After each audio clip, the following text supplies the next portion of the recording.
We want to cultivate and customize the observatory to be able to integrate with the community in a way that's going to meet the needs of the community and their own interests.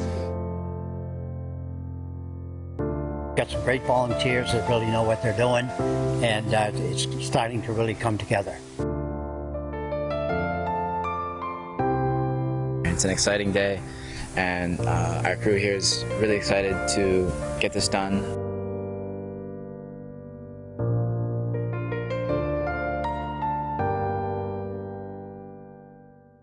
Well, today we are trying to get accomplished the starting day and the prepping of the site and the pouring of the concrete for the foundational piers of our observatory here at the Francis Malcolm Science Center. It's an exciting day, and our crew here is really excited to get this done. Our truck is coming soon, and we're ready to get it done, call it a day, and review what we have going forward.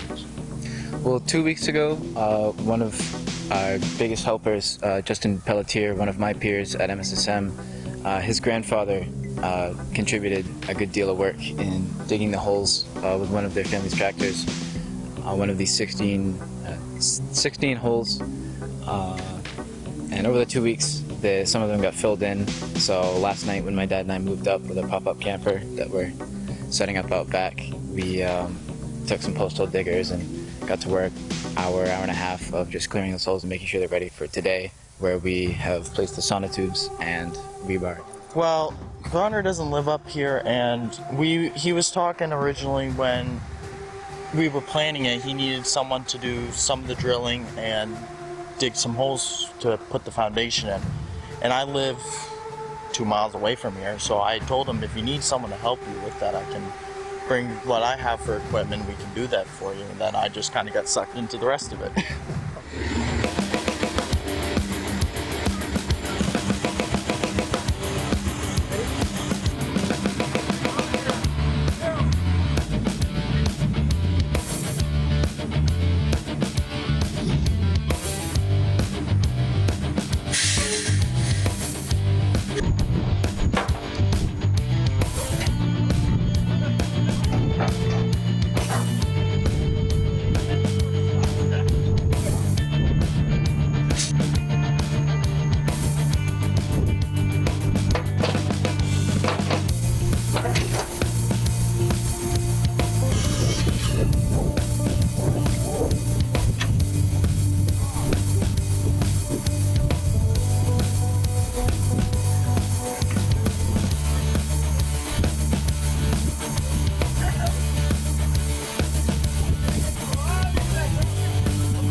So with our structure here in the central pier, we underestimated the amount of pressure that the concrete would exert on our foundation here.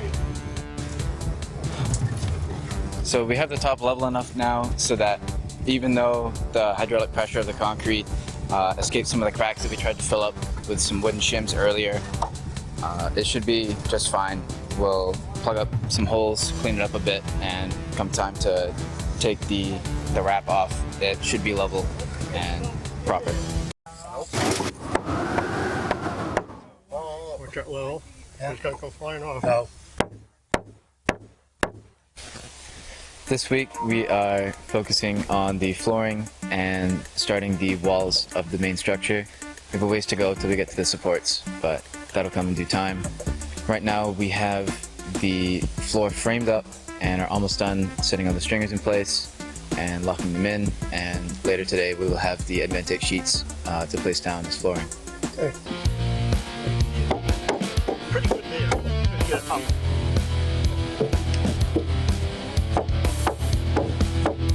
Better to sink it.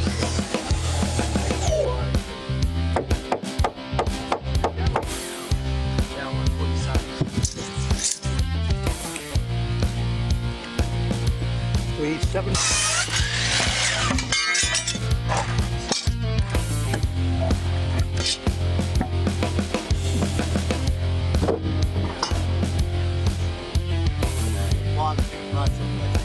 So, flat.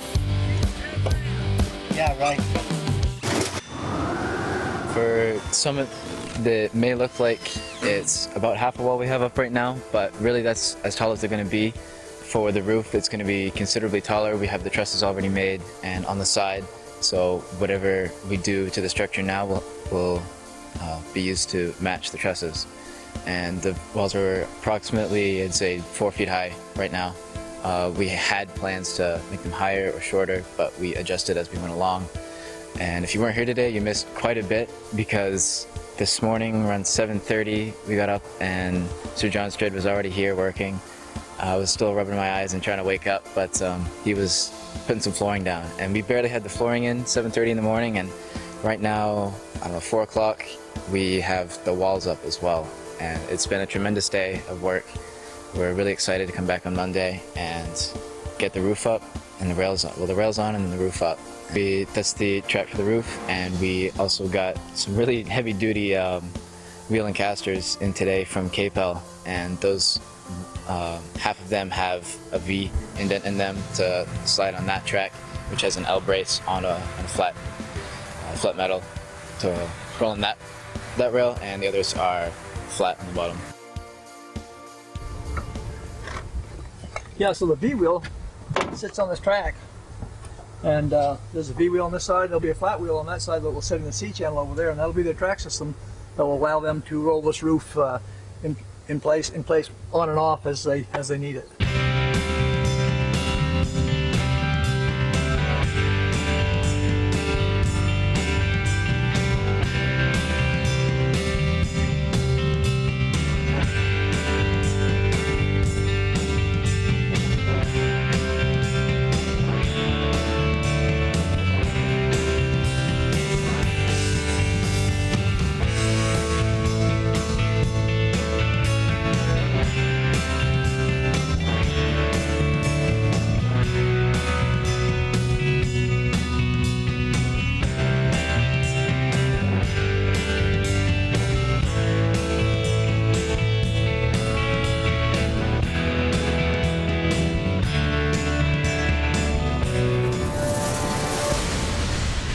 We are all the way up to past the trusses being put on, the wheels are locked in, the rails are locked in, and we're now putting the strapping on the trusses, getting ready for the Advantech and metal siding. Out of all the stages of this process, I thought there might have been some hiccups there, but we only had 1 or 2, if that, measurement issues that we'd solved pretty quickly. And once we got a system down with a few of us and volunteers who've worked really hard in helping us, and it's been a great pleasure working with them. Once we had a system going, it went pretty smoothly, all 13 of them. Is your dad up here again, or just you?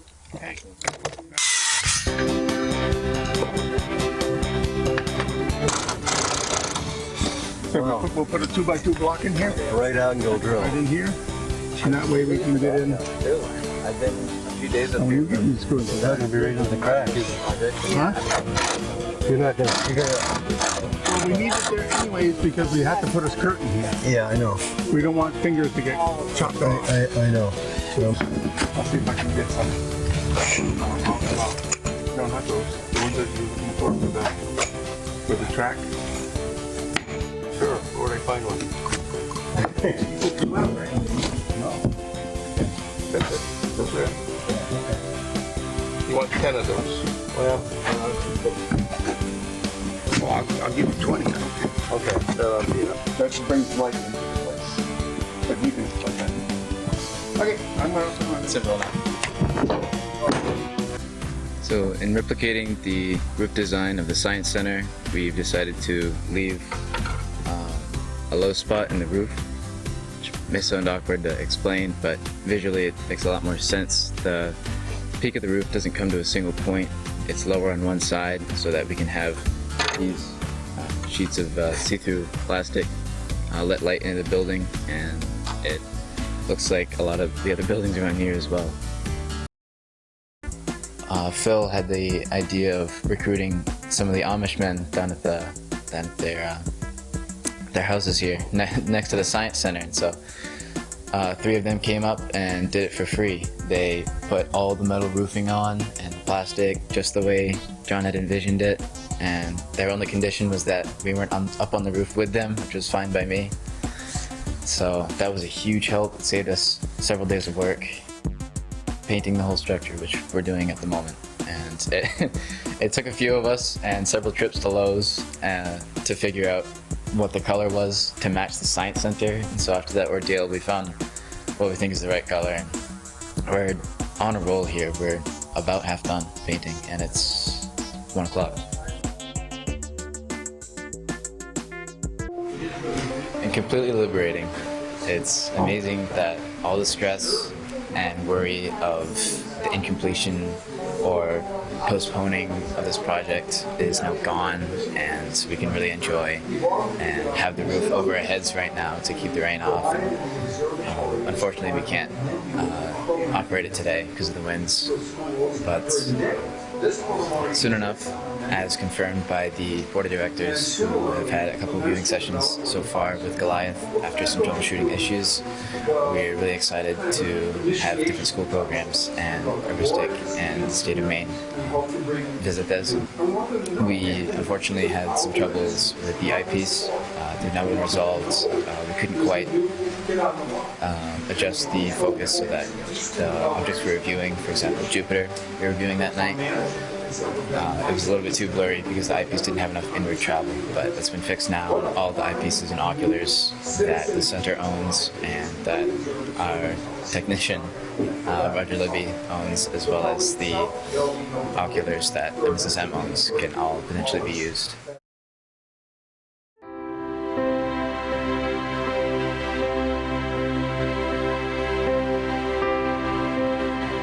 The telescope that you see currently is changing the lives of the county, young and old.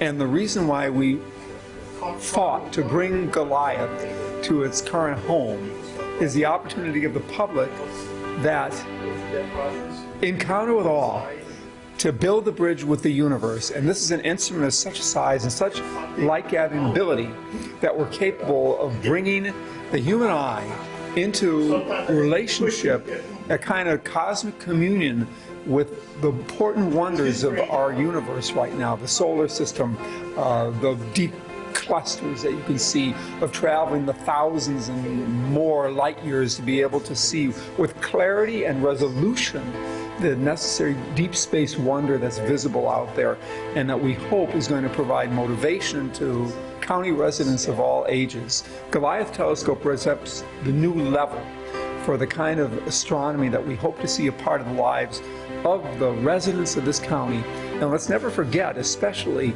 the dark skies that we enjoy in Aroostook County that are fast fading throughout the rest of the sky glow of the United States. We want to preserve the night sky as a permanent part of the county residential experience for everyone. It isn't for the privileged few, but we want a public venue where people are going to be able to come and meet the Goliath and suddenly have that contact with the rings of Saturn, the moons of Jupiter, the wonders of globular clusters and deep space open wonder, nebulosity with all of its subtle beauty, and to be able to develop an appreciation for what it means to be a citizen of the universe, and have that opportunity to pass on to your children and to your grandchildren some of the wonders that make Aroostook County so special. And the sky covers a lot of our space, and to be able to bring it into the everyday life of one and old is a great opportunity, and I think a necessary service, a community service that we want to do. You never know what's going to happen when a child, for example, looks through an ocular, an eyepiece of a great telescope like this. I know in my own case it changed my life forever. But we want to see that. We want a life-changing experience and venue that a great telescope like this brings into people's lives. So that's the nature of Goliath telescope, this new wonderful eye to the sky. Right. It's coming out of the top. Just man, get this noise.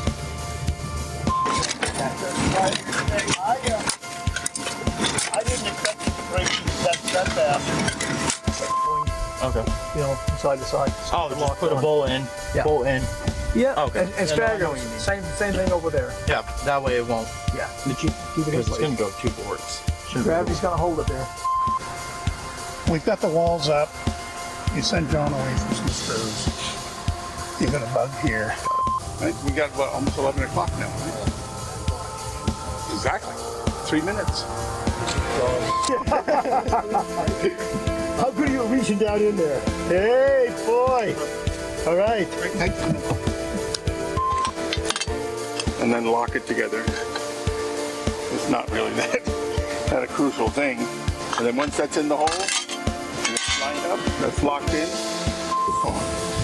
No roof whatsoever? I don't remember that far back. We were over there talking about the... Hey, stop. Okay. I said stop. Whoa. Okay. Put your shovel in my car. Whoa. Come on. Hey. Unlock it. Good. Right there. Lock it.